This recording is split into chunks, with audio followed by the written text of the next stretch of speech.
In my opinion. This list is solely my opinion. Look, I can't read the mind of every single board game designer, right? This is definitely not the most scientific video out there and does have a Western world bias. With this disclaimer out of the way, I do think this list is great fun in talking about board game history and talking about the patterns I'm seeing throughout the industry. I basically thought of a game that I thought was influential and then went, how many games has this game inspired and how deeply has it inspired those games? And with that, I'm gonna establish a couple of rules. Number one, this list is mostly gonna focus on mechanics. So while Go is one of the oldest board games ever, I couldn't really think of many notable, vastly played board games that stemmed off of it, especially from my American point of view. Again, look forward to seeing what you guys have to say in the comments of this. Number two, the game doesn't have to be the first to do a mechanic, rather it's the most influential. Like Cards Against Humanity's widespread appeal is a much more influential game than Apples to Apples, but basically ripped off all of its mechanics. Number three rule, the game has to be a board or card game. I didn't include Dungeons and Dragons because it's a TTRPG. 3 honorable mentions in no particular order.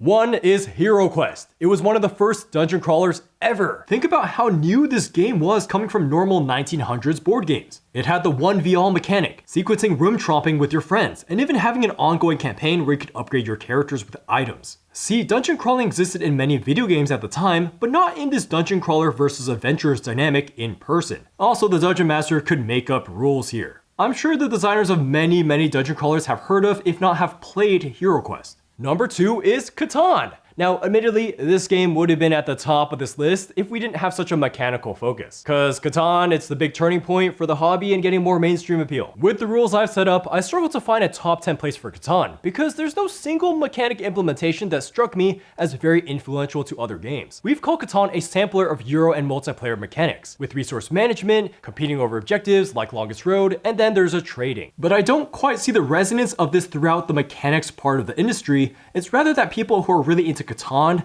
find a genre that does that mechanic more nuanced, like these on screen, or they stay with Catan and all the expansions. The last honorable mention is Pandemic Legacy. This is here because it's the first legacy board game that inspired a bunch of other legacy board games a couple years ago. But the thing is legacy board game that influential besides inspiring other legacy board games? Legacy is kind of a campaign approach, which has already existed, with maybe modifying the same map you play over and over again, and maybe with altered rules like adding stickers to things. Again, this could have made the list, it just doesn't have the same impact I see as other games. Oh man, so what are these games that are more influential than Pandemic Legacy, Catan, and Heroquest? So now let's get to the order from the slightly less influential to the most influential. And I really struggled to put these in this order. It was kind of splitting hairs for some of them. You could easily swap the position of any two. Also, I'll definitely be going over games these games have influenced as we go through the video. Anyways, number 10. Number 10 on this list is gonna be Bridge, invented in the 16th century.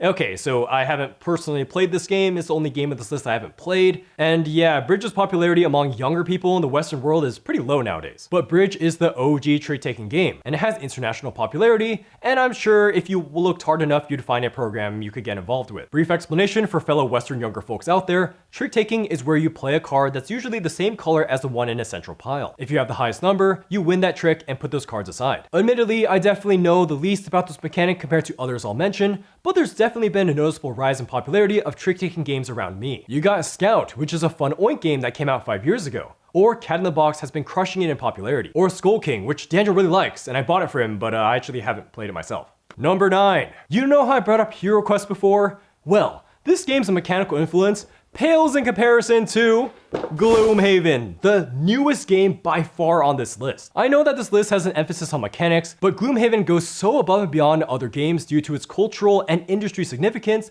that it's going to be bending the rules a little bit here. Look, before Gloomhaven, big Kickstarter games tended to have a bunch of stretch goals and endless add-ons. It was more often than not you just get weird exclusive Kickstarter stuff that was just kind of disjointed and wonky, so the product's not as good outside of the core box. Then comes Gloomhaven with one huge box that's unlocks were story elements. In fact, there were so many unlockables that was straight up insane. I can see this inspiration so hard in Oathsworn, with just one box and lots of smaller boxes you open up as you progress through the campaign. So now let's get into the mechanics. One big mechanic is Gloomhaven's take on hand management, where you basically have full access to your character's deck at the beginning of the game, and then the hand slowly gets smaller as you play them. To go back to Oathsworn, it's like the designer loved the system and then made some tweaks of their own, like a modified system of how to get cards back. Or if we look at the way Gloomhaven does its monster activation, by having a deck for each monster, that is straight up in Deliverance, a Christian dungeon crawler. Oh, also Deliverance's campaign book is structured exactly like Gloomhaven First Edition. Admittedly, it's pretty hard to say more dungeon crawler derivatives I've played because they're just an inherently big game genre that you can't just keep bouncing around from game to game. So Gloomhaven on this list is definitely going to be a bit more vibe, but I'd imagine that because dungeon crawlers are so big of a cost for customers, lots of potential dungeon crawlers didn't get greenlit behind the scenes because they went, well, how are we going to compete with Gloomhaven and its many spin-offs? Like, I'm not even kidding. I've been in talks with people in the industry that said, yeah, I'm just not gonna have a solo mode in my game because I'm just not trying to compete with Gloomhaven. Number 8, Cosmic Encounter. So while this game's popularity currently is the lowest out of everything on this list, with some gamers straight up hating it nowadays, I could not leave this asymmetrical alien political game out. Here's the thing, Cosmic was one of the first board games that was real simple at its core, that got modified drastically from so much asymmetry. There's so many interactions that just arise from the combinations of aliens. And remember, it's for a simple game, not a crazy war game like Cuba, Libre with huge rulebooks and things to learn. There's just such low barriers for having every alien feel like a different game. Its political nature also definitely inspired a lot of those light backstabby games like Munchkin and Illuminati, and probably Cutthroat Caverns. And here's the thing, Richard Garfield said that Cosmic inspired his game that eventually inspired Magic the Gathering with how many ability interactions there were. He just tried to distill the alien powers down into a card game. Even Matt Leacock specifically said Cosmic inspired his cooperative games of giving players different powers. And how? It's hard to say how the industry would be if it weren't for Cosmic Encounter. Number 7. This one was the biggest surprise for me. Risk. This was the big multiplayer area control game from 1959. That was many young people's first exposure to wargaming. Like, who knows how many area controls this game ended up spawning? When you decide to attack others, or with how many to attack with to mitigate your luck, or how to ally with others. These are all the bare bones of dudes on a map gaming. How many young designers were looking to create Risk, but better? Maybe they saw how Risk did its dice rolling for combat and wanted to change upon that. Ah, shit. That's not good. Kemet, Smallworld, Eclipse, Axis and Allies, the list goes on. There's so many area controls. 6. Monopoly! This is the game that made board gaming a thing for so many people out there, and it's from 1935. Like, this game has incredible lasting power. If I made this list 20 years ago, Monopoly would have easily been top 3 on this list. Let's break it down. Monopoly was many people's first exposure to multiplayer board gaming and seeing how those dynamics were like. You could also play it with all sorts of people as opposed to Risk, which was more of a conflict-heavy crowd. Then for the mechanics, it was a lot of people's exposure to roll and move. And while that isn't an inherently complex mechanic, I was thinking about how many designers landed on Boardwalk one too many times and started thinking about how to manipulate dice. Or maybe they just make roll and move super modified, like something like Formula D. In terms of mechanics that aren't the simple roll to move, the trading and auctioning of properties is very impressive. This lets you gauge your money in a very player interactive way. Again, for such a mainstream game, I think of Sidereal Confluence and Chinatown that really went hard on the trading mechanic for Monopoly. Or really any auction game like Raw or High Society or For Sale, where you're evaluating people's valuation of resources. 5. Pandemic, the original one. This is the one that propelled co-op board gaming into the scene, where it's cooperative with a board, and you have all these variable powers, so you need to worry about positioning carefully as you go around the world. Heck, think of how the popular term quarterbacking or alpha player just arose because of this game. You have all these important card trade-offs to do, and then positioning as a whole is just important. Pandemic is where bad stuff happens every turn. The team has multiple lose conditions, and so they have to find out how to properly put out the fires as a team. You can even call this co-op whack-a-mole. Pandemic also got the action economy idea out there, where you have many actions to take on your turn. Like here you have 4 actions, and you can repeat actions. Then something bad happens on the game's turn. And for that, you really have to pay attention to the good and bad decks, being mindful of the pacing of the hard-hitting cards. We're gonna stay away from this game influencing other versions of itself because, oh my gosh, there's so many Pandemic spin-offs. Other co-op board games that Pandemic clearly inspired are Spirit Island, Eldritch Horror, Flashpoint, Ghost Stories, the list goes on and on. I could put in the Forbidden X games here too, but they're made by the same designer. 4. Mafia, aka Werewolf. Now this is pretty much the baseline for all social deduction games. You have 4 to 5 plus people with hidden roles, a minority of them are bad, then their goal is to kill off the good people during the night phase. The good people try to sniff out the bad people pretend they're good. This game, for how old it is still played today, and there's plenty of tweaks upon its core formula. There's games like Resistance that don't need a moderator and are shorter. Then there's Shadows over Camelot, which is a bit more midweight without a moderator. Then Battlestar Galactica that amps up this line dynamic upon multiple hours. Or totally switch it up and play One Night Ultimate Werewolf to have the experience distilled in 15 minutes. The most complicated form I've seen so far is Human Punishment at the beginning, with multiple objectives for multiple roles and role switching 2/3 through the game. The most obvious successor to Mafia today is Blood on the Clock Tower, which is pretty much the same game with the same pacing and dynamic, but you have all sorts of crazy abilities if you so choose. While social deduct isn't the most popular genre among some hardcore board game enthusiasts, but for board gaming as a whole, which includes everyone, not just people that have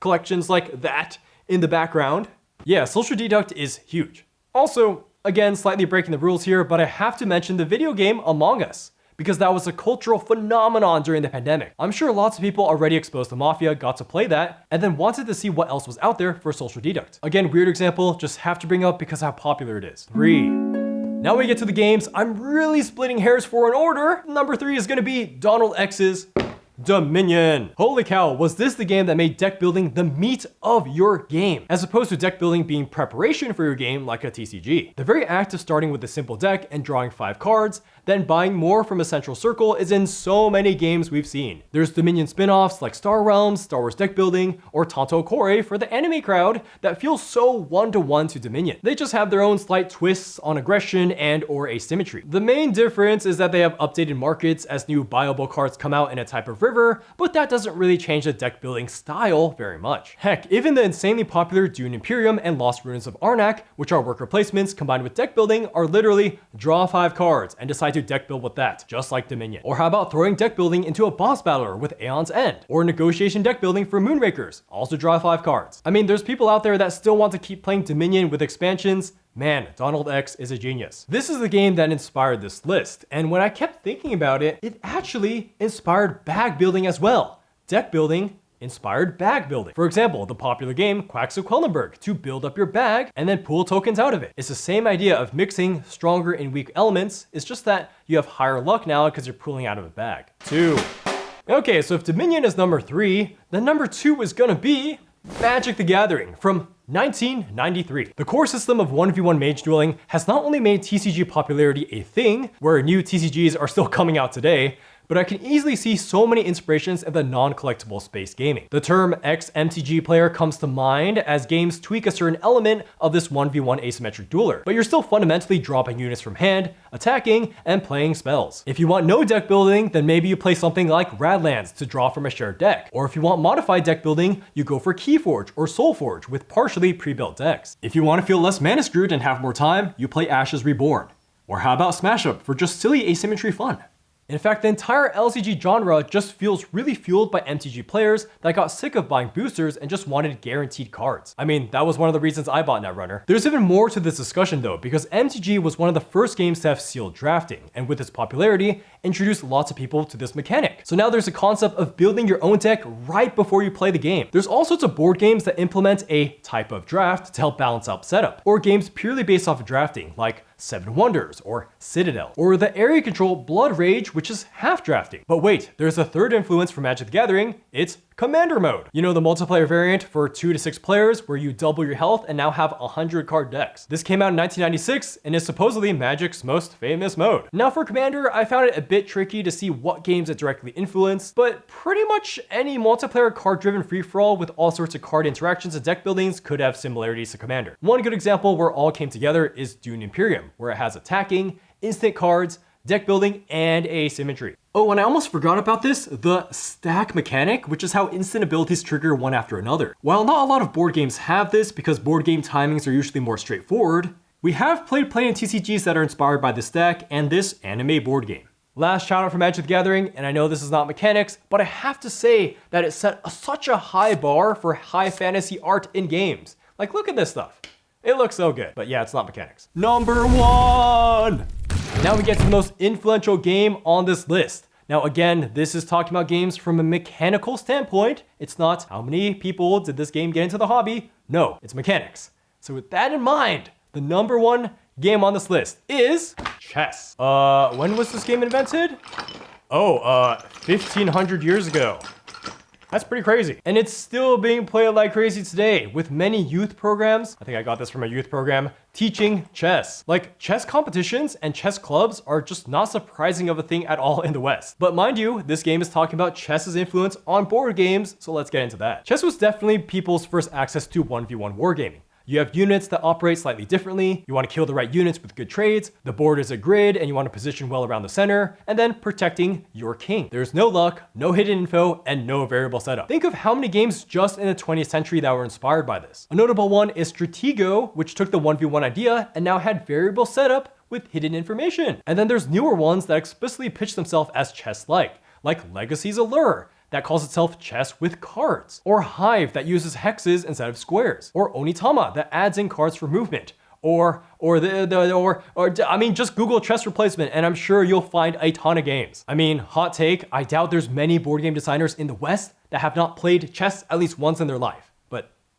hot take, right? Again, that is the non-scientific list. It's right here. I almost didn't rank them, but I stand by this for now, but this ranking could change in the next couple years. There's some mechanics and genres I just thought of that I couldn't find a place on this list, are the 18xx genre, or cube rails. Or there's solo campaign gaming like Tainted Grail. Or there's engine building, or there's cooperative LCGs. And then there's the point salad. So let me know what your picks would be for these games, but they didn't make this top 10. And then just shooting off the hip, if I were to go off of pure cultural significance, top 3 would be chess, Monopoly, and then Catan or Werewolf. And maybe this will be a video one day. We'll have to see, guys. Hey, thanks for watching till the end of this video. Glad you liked it. I'm looking forward to see what you guys have to say in the comments. I'm sure there's going to be many lists of your own, so we'll see. I'll keep my eyes peeled for that. Also, thank you to our patrons right here for making videos like this possible. All you guys right here. And also, we got our Mad Lads of Cardboard. So that's it. I will keep my eyes peeled for you guys in the comments. Remember to like, you're gonna comment, hopefully, about your list or whatever. Yeah, see ya, bye-bye. Subscribe.